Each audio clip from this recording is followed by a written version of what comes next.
You're listening to Beyond the 9 to 5, a podcast that inspires entrepreneurs to push for more, passionately fulfill their dreams, and own your life. My name is Brenda Leopold, the Chief Visionary and founder of World Headquarters, the next evolution in co-working spaces. On this show, I sit down with entrepreneurs to hear their stories, share insights, and look behind the scenes of becoming an entrepreneur. This is Beyond the 9 to 5.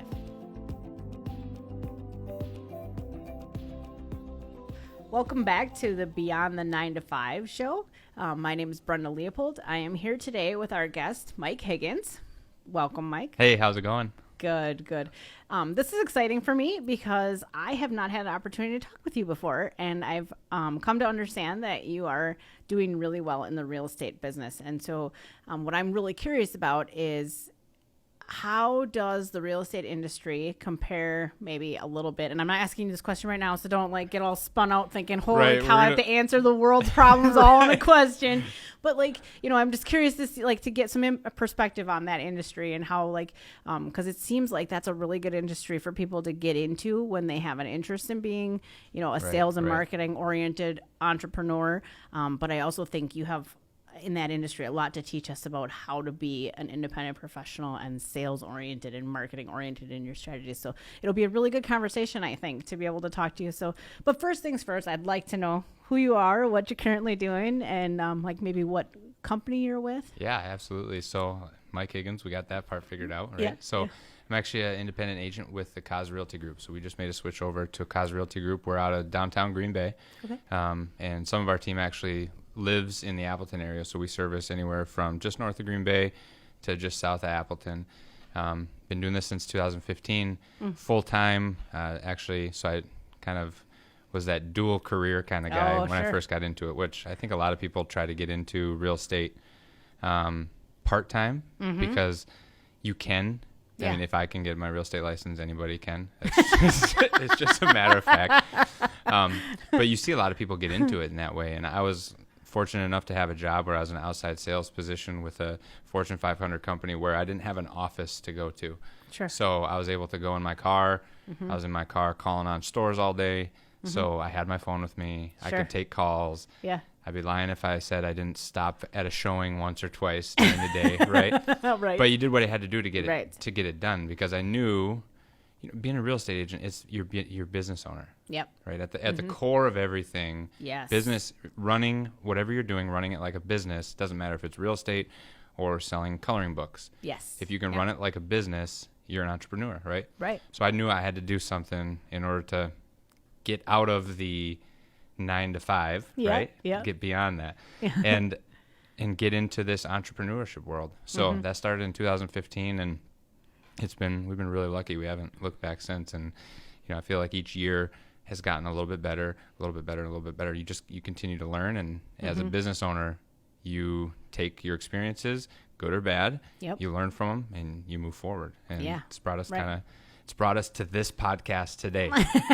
This is the culmination of my life experience. This is not the culmination of your life experience. This is it.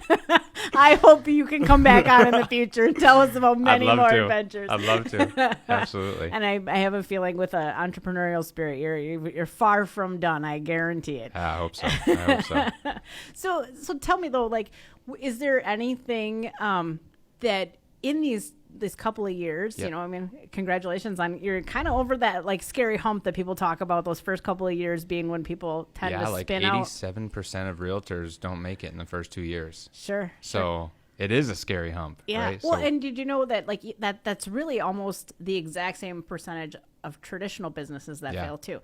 And, when they talk about, most businesses failing in the first 2 years or even 3 years, depending on whose numbers you use, they actually don't tell you that the first 90% of those are going to fail out in the first 12 months. Yeah. Nobody tells you that piece of it. They just give you these big, if you can make it past the first 2 or 3 years. Well, actually what they should be telling you is if you can make it through the 12 months, you're golden. Yeah.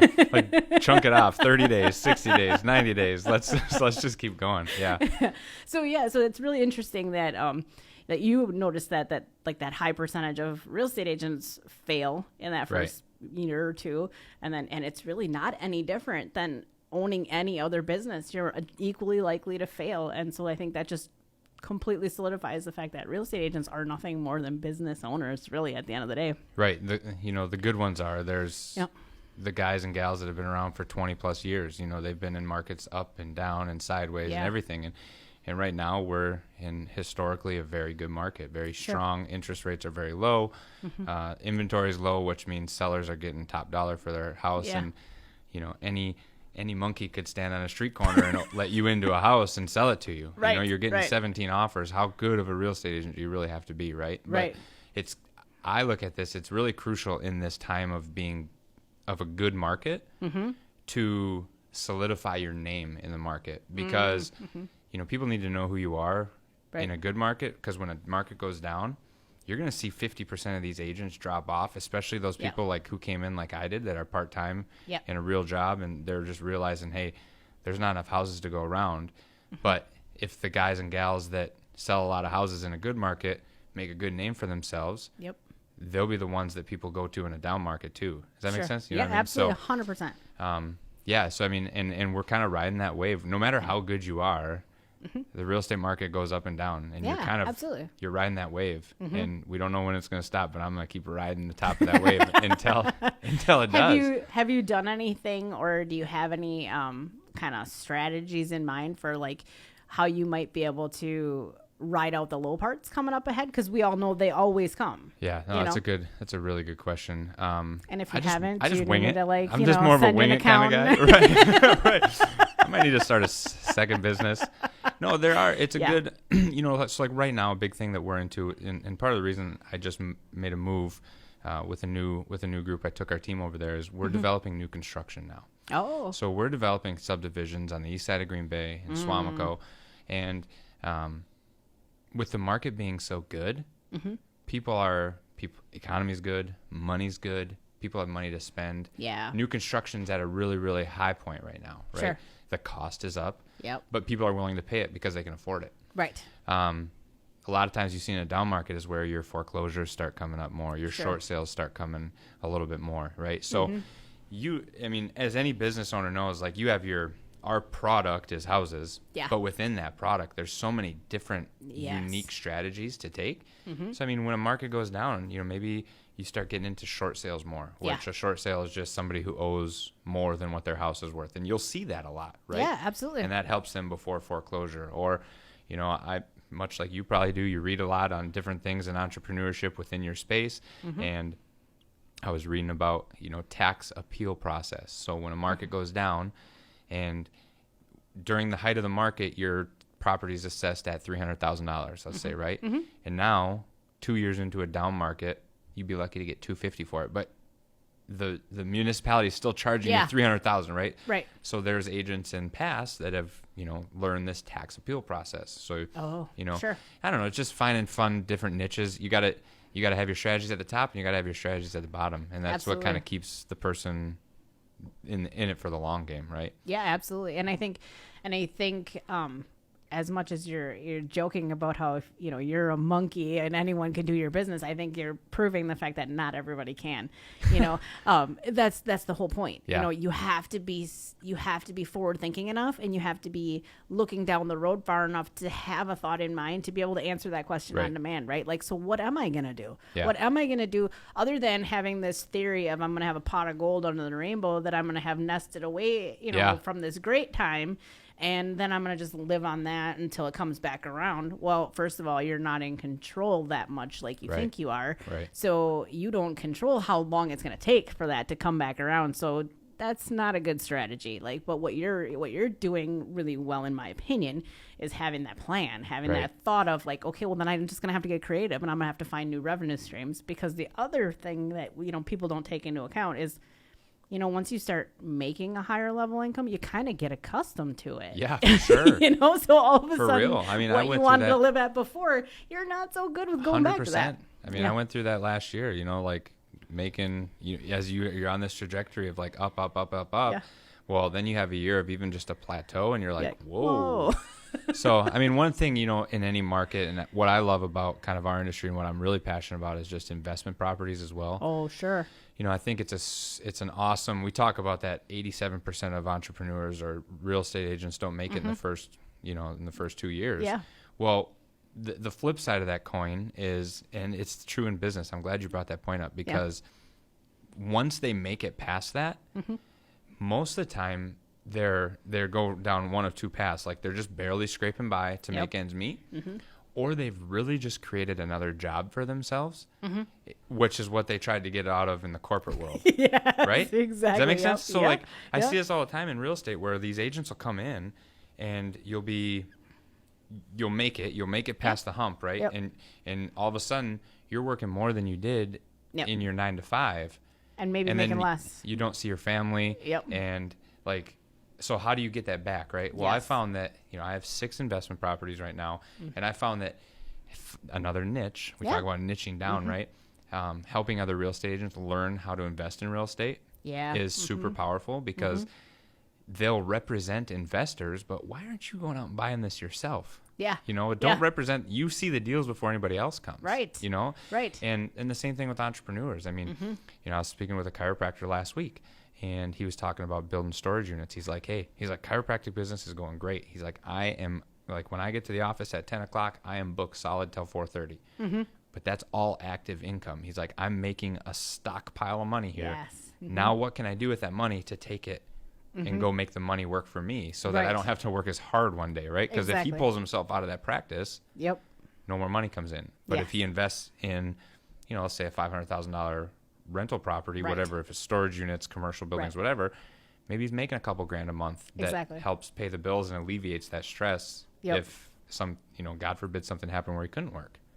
So you talk about strategies. I mean, that's just not real estate specific. I think that's smart for anybody who owns a business, and that's obviously a huge part of your listening base. Well, and I think what's funny is that, none of this gets incorporated in, the classes or the courses you can take that are about starting a business. Don't get me started. I'm sure I can only imagine that real estate has a plethora of, people out there offering how to start your real estate business and how to do it well and how to manage it. And I'm sure, because it's just, that's how it is in the norm. But I find it really ironic that whatever books you're reading on how to improve as an entrepreneur, whatever classes you're taking on as to how to be a better business owner, or whatever those look like, they typically don't tell you that all the principles apply that you have learned about in every other type of career path you've had. You just have to adjust and recognize that. So we all know that if we went and took a corporate job, what would we be looking for? Benefits,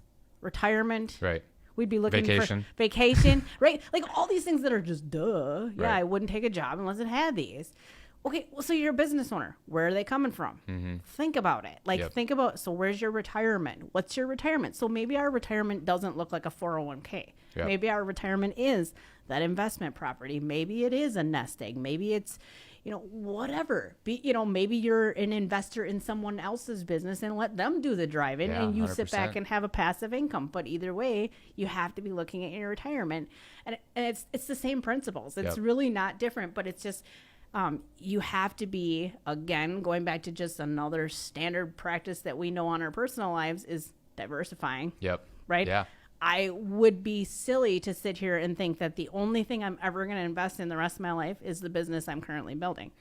Well, that's great. Have all your eggs in that one basket. Right. And you take off running down the road. Let's see what happens. You know what I mean? That's the same thing you're talking about here in real estate is no different. You don't want to have all your eggs in the basket of I'm going to sell houses. Right. Yeah. And I'm banking on the fact, right? So obviously in an Amazon Uber world that we're in, right? Everything is shipped to my house by a robot and it's there the next day. Or I'm banking on the fact that 10, 15, 20, 30 years from now, we're still going to need a place to live. Yeah.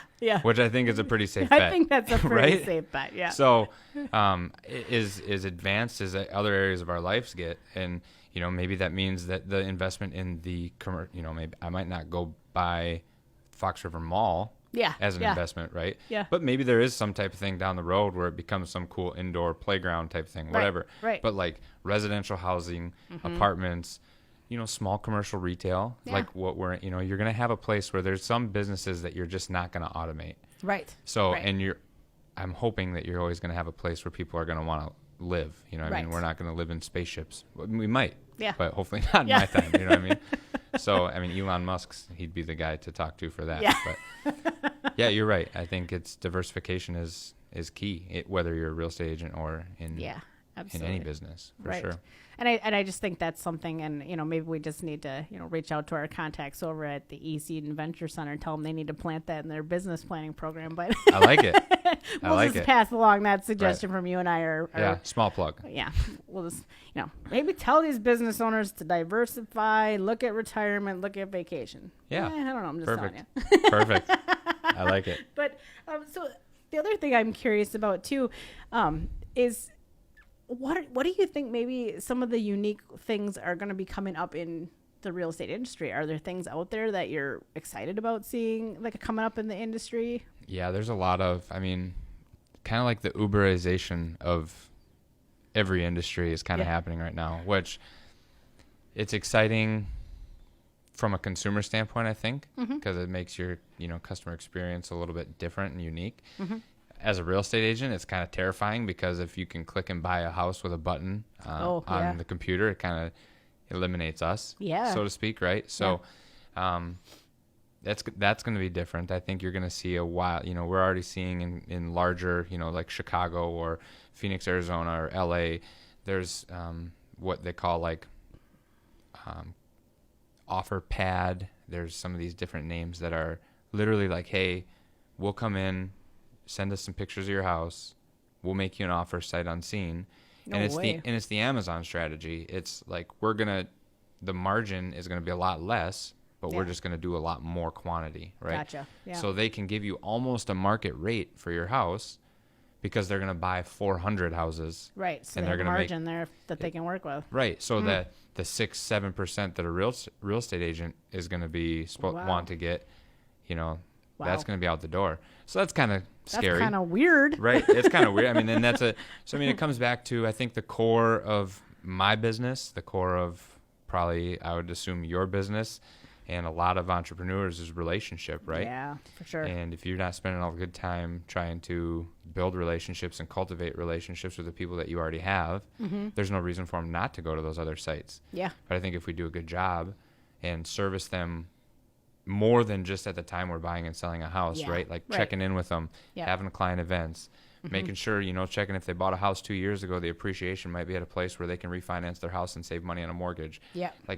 Being around them more than just at the one time you sold them a house builds that relationship, and it makes them feel like they're cheating on you if they go somewhere else. Right. Sure. You know what I mean? Yeah. And that's what you want to create. You want to create that community. And I think that's what all small businesses thrive when they create those raving fans. Yep. And I couldn't agree with you more, because I think everything is an opposite and equal reaction, right? So we know that to be true. Right. Well, I think because of what you keep talking about, the Uberization and the whole, technology driven lifestyles we live, where we are very disconnected, I think there's an equal and opposite reaction where people are they're paying a premium then for the personal contact. Yeah. Because they're no, at the end of the day, there are certain places in my life where I am going to absolutely demand a relationship and to demand to have expertise in my corner.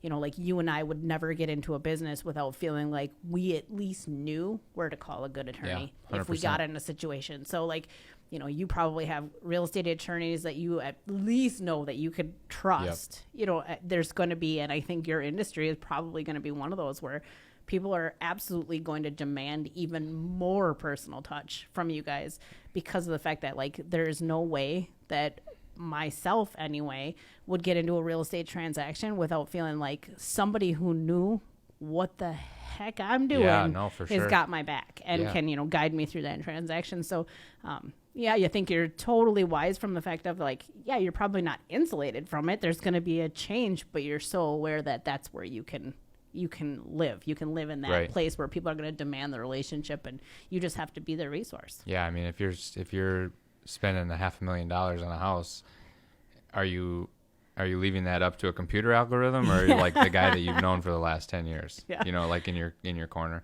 It's funny because in our industry, generating business is not always easy, and there's a lot of different strategies. Just like any business, you see a lot of Facebook ads. People are on. A lot of businesses now are starting to adopt, even though it's been around for 10 years. crazy enough to think that but like Yeah. are just adopting Facebook ads. Yeah. But, I've seen, we can pull Facebook ads for, 48 cents per lead. Right. And that's right. that's a name, that's a phone number, and that's an email address that we can contact. Yeah. But you got to go through 400 of those to get one. Right. And even in our industry, there was a big push 2 years ago. It's like, let's social media, online. Mm-hmm. But now, in the last year, you've seen the push to, yes, create less, like, you're not hunting on social media. Yep. You're brand building on social media. Right. And you're becoming, I had a seller 2 years ago that was like, I walked in their front door. I'd never met him in my life, but they saw my videos. Yep. And they're like, they felt like they know who I was. Right. Right. So you're seeing that push of like creating that brand and kind of massaging those people in your world already. Yep. Bring that relationship from online, offline. Yep. But it becomes a smaller, intimate group. Yeah. And you can see like businesses that are sustaining. Yeah. Like that's the model for longevity, I think. I agree. Because I mean, and realistically, if you look back, it's an old model. It's free samples. Right. Right. Like Costco model, right? Right. Right. I mean, that's exactly what we're doing. We're just taking what they've been doing, in the perfume counters and the Costco's for 1,000 years. Is like people are going to buy what they know is good. Yep.